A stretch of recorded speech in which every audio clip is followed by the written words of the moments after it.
Wayo kan kirai pa. Namni waan uummataatiif bu'e nama waa hate caalaa hamaa ta'uun isaaf hin galu. An ka hedduu tokko na ajaa'ibe. Mucaan kun carruma poolisaan qabamuu isaa argachuun isaa carraa gaariidha. Dhugaan isiniin jedha Ramadaana barana namni hundinuu waa'ee isaa gaafata ture. Namni hin du'a ture mucaan kun. Kan Rabbiin lubbuu isaa baraaree akka inni poolisaan qabamu godhe ani waan hedduu beeka. Namoota hedduutu gaggaafachaa ture. Dargaggoonni silaa isa bakkuma inni bu'ee silaa dhabuu danda'ani mucaa kana. Dhimma amantaa dhimma salphaa miti waan ta'eef dhiigni isaatis bishaan ta'a ture. Garuu carra qabeessa waan ta'eef poolisaan qabamee mana seeraatti dhiyaate. Dhugaan isiniin jedha.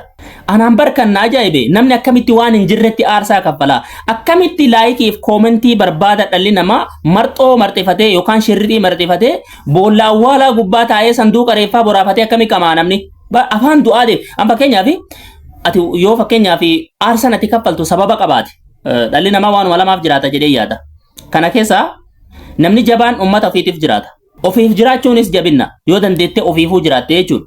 Kanarratti aarsan ati kaffaltu faayidaa argachuuf jecha fakkeenyaaf rabbiif jecha illee yoo ta'e bar faayidaa keetiif miti jannata argatta yookaan ammoo guyyaa firdii sana waan gaarii argachuudhaaf deemta waan ta'e ofiif.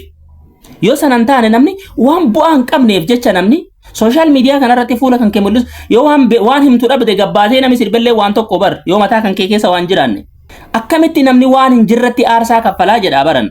Yoo fakkeenyaaf uummata keetiif jiraatta uummata keetiif duuta yoo ta'e duuti sunis garaa sin nyaattu du'a seenaa duuti ati nama jabaadha ofiif yoo jiraatte faayidaa tokko argachuudhaaf haqqatan mallaqaafis maan taane faayidaa guddaa argachuudhaaf jecha yoo duute duuti tanteetis du'a seenaa qabdullee ta'uu baattu ati ittiin gaabbitu waan gootetti garuu waan bu'aa hin qabneef mucaan kun kanaan durallee viidiyoowwan baay'ee irratti hojjedhee viidiyoo lamaan tokko irratti hojjedhee jira jedhee yaada kanaan dura biyya keessaa dhalate keessatti uummata irraa dhalate aadaa fi safuu akkasuma duudhaa hawaasichaa kabajuu dadhabee waan hin taane godhuun aarsaan jirre kaffalee poolisii dhiitichaan hudduu lukkiftee mana seeraatti ofi jibbaatee Itoophiyaa irraa baqatee erga Keeniyaa dhufe immoo Naayiroobii mandeeffatee akka isaatti afaan isaa kanallee namni dhaga'u hin jiru yookaan immoo innuma beekallee mucaan kun waan kan akka itti du'u garuu maaliif akka aarsaa kaffalutu na dhibaa bar kanaan dura Oromoota waliin buusuudhaaf yaalaa ture gandaaf gandaan waan kanallee akeekkachiifnee maal goonee jennaan hin dhiise amma immoo gara inumaatu dhufee boolla awwaalaa gubbarratti sirbuu jalqabe.